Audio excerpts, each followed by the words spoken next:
Okay, so on this job, there's a few little issues on a unvented hot water cylinder. It's quite nice that all the jobs are all in sort of one area, so you can get all your kit out and just not move so much. I think that's sort of like their aim in life to be a plumber, is to just like deal with, I don't know, like boiler servicing and stuff where you just got small little kits go into one area. So this is quite nice for us. There's a few issues going from, I think there's a heating pump to change because I think the boiler's kettling and it's not getting away from the boiler. And I think we've got like PRVs, TMPs, a depleted expansion vessel, so we need to change that out or just repressurize it to start with. If it holds pressure, then I'll leave it in place. And I think there's a leak on the drain point coming down, so yeah, we'll swap the inserts in that. So, all right, let's get on with it. Okay, this is the cylinder that I said we're going to be working on. So first inspection, we can see that the drain point's leaking. So swap the O-ring out, he's just leaking onto the bottom. The heating pump's being swapped out because I'm pretty sure the boiler's kettling and we've got a leak on this filling loop. So yeah, we're getting replace him. That's nice and easy. Pressure relief valve to swap out, TMP to swap out. Just a few issues in one little spot. We'll shut the water off here. That's all labelled up nice. And we'll open the hot taps up and drain them out. And we'll check the expansion vessel. We'll put our inflator on there and see if he holds pressure. So yeah, not too bad. Start by shutting the mains water off. Nice and easy on a stop tap. Open up the hot taps, let all the air and the pressure come out. You can swing him on the cold sort of side if he's coming off the balance. That's nice and easy. And after sticking the hose pipe on, I'm cracking the unions on the PRV. This is a pressure relief valve. I'm pretty sure it releases at 3 bar. So we're just cracking the unions here so I can slide them out of place. Nice little play on here. And this is a temperature relief valve. So I think this one's set to like, I think it's 90 degrees. So if it gets to 90 degrees, it would just release down the discharge pipe and out the ton dish, which should discharge to outside. Now, this is a flat top floor, so I can only hope that they've discharged this properly. Otherwise, when it does go, it's going somewhere which I can't see, which is always a problem. I just put some PTFE tape wraps around the threads here. They do have like a little factory seal, but I like to do a little bit of button braces. I pulled them out and I got no water there, so that's a relief. You know, I don't really mind a little bit of water because I will pull them out and pull them in pretty quick. We call that snatching in the plumbing industry, so confident that I can do that now. So we'll just tighten the nuts back up again. I normally just paste them up if I feel a little bit sketchy on them, or I normally redo the whole olives completely. So I take all the olives off and put all new seals on. You'll see me do the filling loop just like this as well. I just like to change them. It's just me. I know a lot of people that would just tighten back onto the old olives, but I just can't trust it. I like to have all new seals when I do compression fittings up. So it doesn't matter what I undo, either a isolator lever valve or just a compression fitting, I will always take the olives off and redo again. So here I'm just releasing the cold water pressure down through the filling loop, so I know that the water's drained down to this level, and that allows me to be able to take off the nut and not have any water flying at me. See, look, just whip the olive off. I used a pair of grips just to do that, and pop the new valve back on the filling loop. This is a double check valve, so that stops the cold water going up the wrong way, stops like cross contamination and stuff like that. So always put the check valve on the cold main going up, and I'll just put the flexi hose on just like this.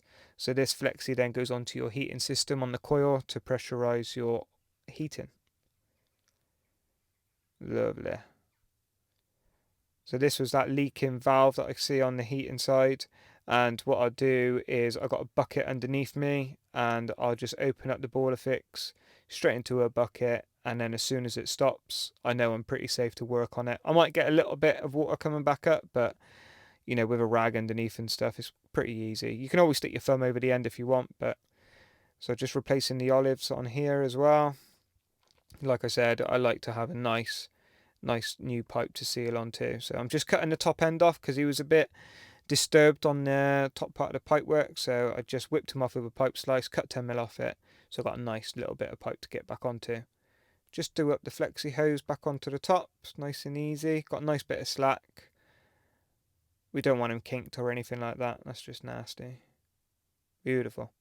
Right, so this is that leaking drain off. And what I'm doing is I'm using I think this is like a HVAC tool. I can't remember the actual brand of it, but I think it's JVac. That's it, JVac.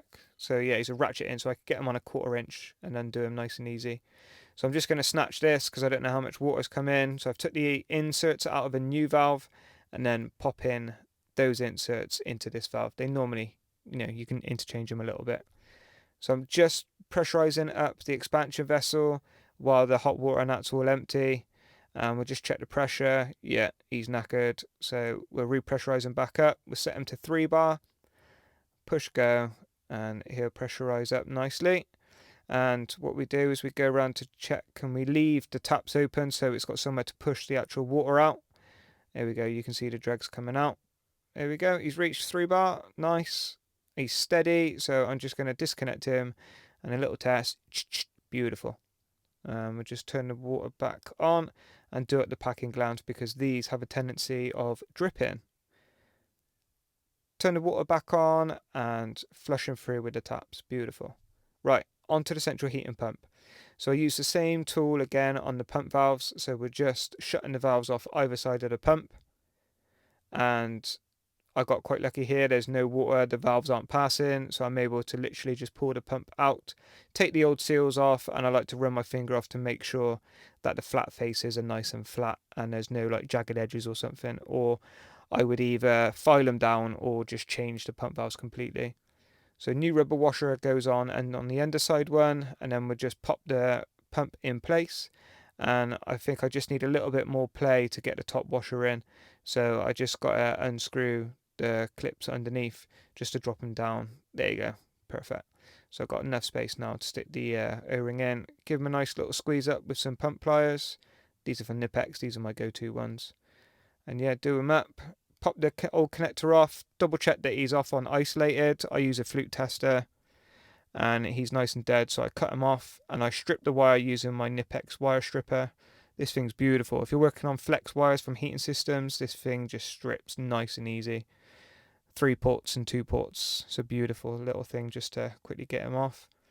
Nice and easy. Pop the ends off, give him a little twiddle, stick him in the terminals. And I like using this electrical set from Nipex. You can swap the tips for whatever one you want, and I find that the terminal little thin flathead works lovely on these. Pop just the push connector back into the pump, and that's it really. Nice and easy, simple. So good that they've done these little connectors on these. We'll turn the valves on either side, testing for leaks, make sure he's all alright, repressurize the heating back up to 1 bar. Oh, right. Glad that job sorted. So it was like 2, 3 floors up, something like that. So I had to keep running down to the van, downstairs, back up again. They had security fire risk doors, so they kept slamming and they were really hard to push open. So all your effort was just taken up on that. Bit of a pain in the ass, but we got it done. And the customer's really happy. The boiler's working great. It's getting heat away from the boiler, and there's no leaks on the cylinder. Everything's all sound. Pressure is all good. Pressure relief valves are all holding. Now the expansion vessel is replenished, and no leak from the drain point. So yeah, good day, good job sorted. And let me know if there's anything that I do a little bit differently to what you do. So if you've learned anything, just comment down below. Definitely get one of those M12 inflators. Trust me, it's a good quality life sort of product. It saves you a lot of time and a lot of effort. And yeah, like, comment down below and subscribe if you're new. And I'll see you on the next one.